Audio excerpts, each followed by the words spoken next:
Bueno, para hablar de soberanía alimentaria siempre es importante situarnos en el contexto y en las tensiones que se vivían en el momento que se desarrolló esta idea, que fue una idea movilizadora en el marco de movimientos campesinos, ¿no?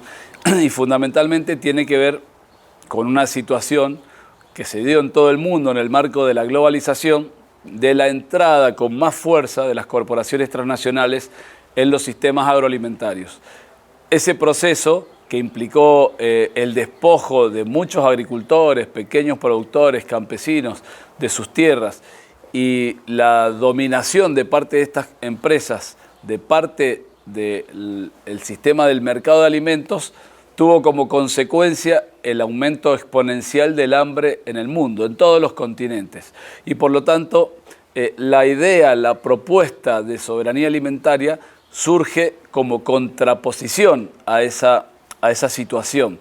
Por lo tanto, es difícil hablar de soberanía alimentaria sin hablar de corporaciones transnacionales, porque justamente surge de nuevo la conciencia de la necesidad de ser soberanos sobre la producción de nuestro alimento y sobre cómo accedemos al alimento en un contexto donde estábamos siendo cada vez más desplazados por las corporaciones y más quedando a merced de las corporaciones. Entonces, la soberanía alimentaria plantea fundamentalmente una serie de propuestas que ponen nuevamente a quienes producen alimentos, ¿sí? Sea campesinas, campesinos, pequeños agricultores, cooperativas, ponerlos en el centro de las políticas públicas agroalimentarias, de manera de poder fortalecer su lugar para que abastezcan de alimentos a los pueblos del mundo frente a ese escenario de avance del capital financiero y las corporaciones.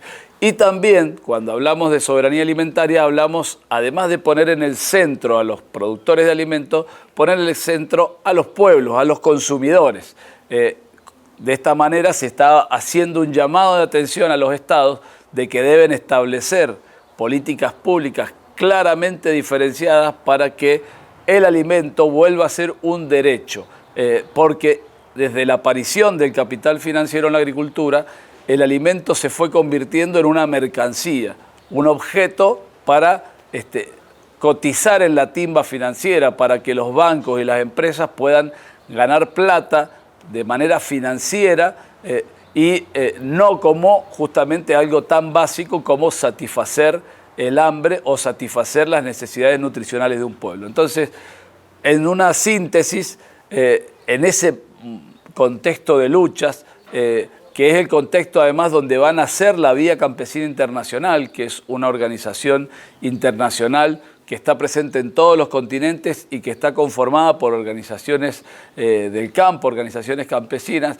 que esa organización internacional, como decía, se va a consolidar en el marco de los años 90 en plena crisis provocada por el neoliberalismo, donde las organizaciones del campo se fortalecían luchando por la tierra, luchando por el acceso a un precio justo, luchando en contra del endeudamiento. En Asia, por ejemplo, muchos pequeños productores estaban endeudados a tal punto que habían suicidios en masas de productores asociados al nivel de endeudamiento al cual habían sido sometidos para sostener su producción.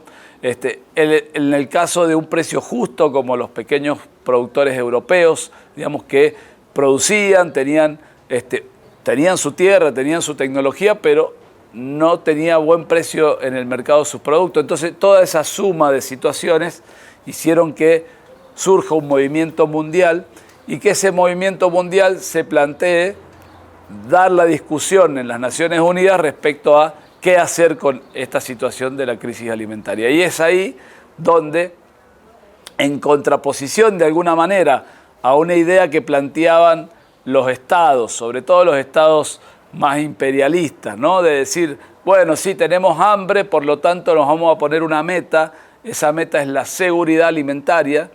¿Cómo vamos a alcanzar la seguridad alimentaria? Bueno, desarrollando esta forma de producción industrial que hacen las corporaciones, vamos a aumentar la producción de alimentos y va a haber tanto alimento que le va a llegar a todo el mundo, ¿no? La famosa teoría del derrame llevada a la producción. Y de hecho eso no pasaba, porque más aumentaba el poder de las corporaciones y se veía que más aumentaba el hambre. Y de hecho al día de hoy eso pasa. Tal es así que la propia FAO, la FAO es la Organización para la Alimentación de las Naciones Unidas, ya tiene medido que más del 40% de los alimentos que produce esa agricultura industrial se pierden, es decir, no llegan a ser consumidos, ¿no? Por razones de descomposición o de especulación. Por eso hablábamos de ser una mercancía, porque a veces para que el producto valga, una parte de esa producción, estas corporaciones la sacan del mercado o la copian, ¿no? Y por lo tanto esa teoría del derrame nunca iba a ocurrir. Esa idea de seguridad alimentaria asociada a la producción agroindustrial era más de lo mismo, ¿no? Más poder y ganancia para las corporaciones, más hambre para los pueblos y a su vez más destrucción de la naturaleza, que también viene asociado a ese paquete tecnológico de la agricultura industrial. Frente a eso, entonces, es que la Vía Campesina propone una salida donde los protagonistas sean los pueblos. Y eso es la soberanía alimentaria, ¿sí? El derecho de los pueblos a decidir sobre sus sistemas alimentarios. De manera de que los pueblos pueden definir qué producir, de qué manera producirlo y de qué manera desarrollarlos en el mercado, ¿no? Cómo tiene que estar formado el plato de una familia. Y eso es muy diverso, ¿sí? No es lo mismo un plato de comida en un país del sur de Asia, que del norte de Asia, que de África, que de América Latina, que de Europa. Cada cultura está asociada a una dinámica alimentaria que a su vez tiene relación con su ecosistema, con la capacidad de la naturaleza de producir en ese lugar. Por lo tanto, la soberanía alimentaria plantea que los pueblos tienen que ser libres a la hora de poder definir cómo van a producir esos alimentos y de qué manera esos alimentos van a llegar al plato de cada familia. Y hablamos también entonces de sistemas alimentarios que son armónicos con la naturaleza, que son agroecológicos y que producen alimentos saludables, que ese es otro elemento fundamental. Si nosotros comparamos entonces toda esta serie de principios, ¿no? Que están asociados a la visión de la solidaridad, que están asociados también a la idea de la comunidad y de lo cooperativo, y los contraponemos contra los principios que va imponiendo el capital financiero, vamos a ver que la diferencia es sustancial. El capital financiero intenta que todos comamos hamburguesas de McDonald's en todo el mundo, o que todos nos centremos en ciertos productos industrializados que son los que ellos pueden producir en un lugar del mundo para todo el planeta. De esa manera, entonces, también se suma otro elemento significativo en los problemas que acarrea la forma de producir alimentos que quiere imponer el capital financiero y las corporaciones, que tiene que ver con toda la energía que se utiliza, no solo para producir, sino para transportar los alimentos. Porque justamente estas corporaciones están globalizadas y es como los celulares, ¿no? ¿Qué busca una corporación que hace un celular? Fabricarlas en un solo país del mundo y abastecer a todo el mundo con el mismo celular para bajar los costos, ¿no? El tema es que con la comida ocurren dos problemas. Por un lado, la comida viaja miles de kilómetros y por lo tanto en ese barco que viajó tenemos una gran contaminación en torno de combustibles fósiles y además un gran agregado de costo, ¿no? Que va a ir dolarizando los alimentos. Y por lo tanto, desde hace ya 20 años,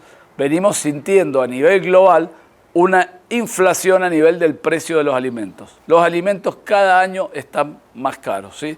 Y esto se ve en términos de números, porque cuando Vía Campesina propuso la soberanía alimentaria como una meta, como un camino hacia el cual caminar en las Naciones Unidas, en el año 94, la FAO hablaba de 800 millones de personas con hambre en el mundo.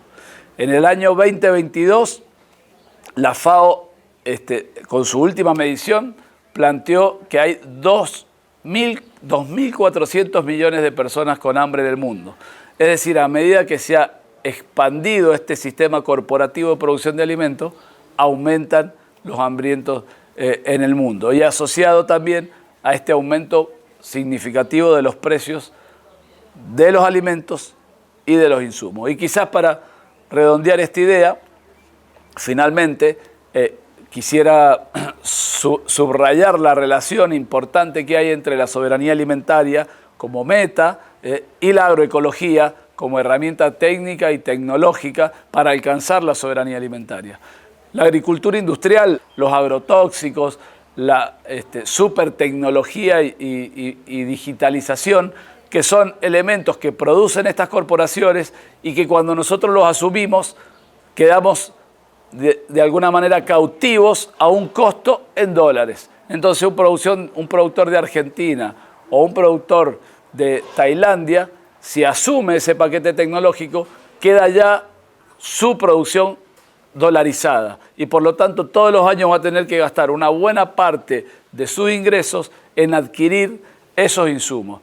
Cuando nosotros hablamos de agroecología, volvemos a una forma de producir que es sin ese paquete tecnológico de estas corporaciones, sino con una tecnología desarrollada en cada uno de los países y a partir de las necesidades de cada productor, de cada agricultora, ¿sí? Y por lo tanto vamos a poder prescindir de los agrotóxicos, de las semillas transgénicas y de esa tecnología importada, utilizando métodos que hacen a la relación con la naturaleza, a la biodiversidad, a los biopreparados y a volver a lograr producir alimentos de manera saludable en armonía con la naturaleza. Esto que estamos hablando de agroecología no es una utopía. Nosotros tenemos ya muchísimas experiencias desarrolladas donde venimos demostrando que se produce de manera importante con los mismos rendimientos que se puede producir con ese paquete tecnológico sin estar preso de las corporaciones. Por eso podemos sostener que para alcanzar la soberanía alimentaria es fundamental también desarrollar la agroecología. Y el otro elemento fundamental tiene que ver con la propiedad de la tierra, con el acceso a la tierra de las familias, ¿sí? En el sentido de que es muy difícil que una familia campesina o de pequeño productor pueda desarrollar un esquema agroecológico si no es dueño de su tierra, si tiene que alquilar su tierra, si un año va a estar en un lugar, otro año va a estar en otro, ¿no? Y por lo tanto siempre vamos a asociar también entonces soberanía alimentaria, además de la agroecología, a la reforma agraria, a la necesidad de que cada familia de producción de alimentos, campesina, pequeño productor, pueda acceder a la tierra de manera que pueda también constituir una vida digna a partir de su trabajo. Frente a este instrumento del paquete tecnológico de las corporaciones, nosotros insistimos que es fundamental la agroecología como herramienta para alcanzar la soberanía alimentaria y como herramienta para volver a generar la independencia de la producción de alimentos de estos sectores concentrados.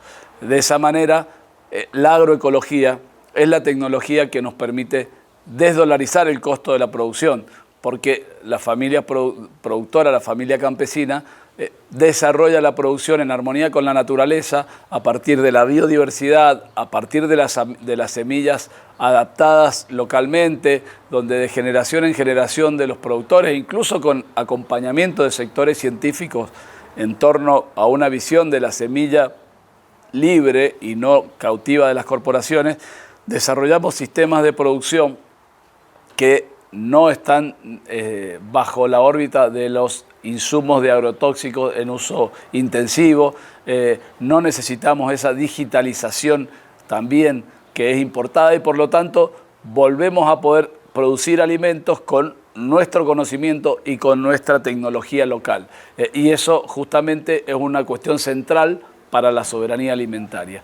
Y el otro elemento que es muy importante tiene que ver con la propiedad de la tierra. En este proceso de globalización, la tierra se ha ido concentrando cada vez en pocas manos y muchas de las familias campesinas, de pequeños productores de cooperativa, no tienen tierra, están fuera del sistema o deben alquilar la tierra y eso aumenta los costos de la producción y además dificulta establecer un sistema agroecológico porque la familia va a ir cambiando de propiedad en cada temporada. Por lo tanto, también para alcanzar la soberanía alimentaria es fundamental la reforma agraria. Es tal cual lo plantea Naciones Unidas en la Declaración de Derechos Campesinos y otras personas que viven en el mundo. Los estados deberán garantizar el derecho a la tierra y para eso deberán desarrollar reformas agrarias, dice este documento de Naciones Unidas, y que justamente se trata de políticas públicas que frenen la concentración de la tierra y que inicien un proceso de distribución de la tierra para las familias del campo que produce alimento. Y el otro elemento central tiene que ver con la educación y la formación, en este sentido de la agroecología y en el sentido de cuál es el papel del productor y la productora de alimentos. El papel tiene que ver justamente con poder garantizar los alimentos saludables para los pueblos y de esa manera tener una vida digna. En este sentido, la posibilidad de la formación técnica en agroecología es muy importante y por eso también para alcanzar la soberanía alimentaria es muy importante promover las escuelas de agroecología, promover los institutos de agroecología, de manera que cada vez más productores y sobre todo la juventud se pueda formar y capacitar en la tecnología de la agroecología para alcanzar la soberanía alimentaria.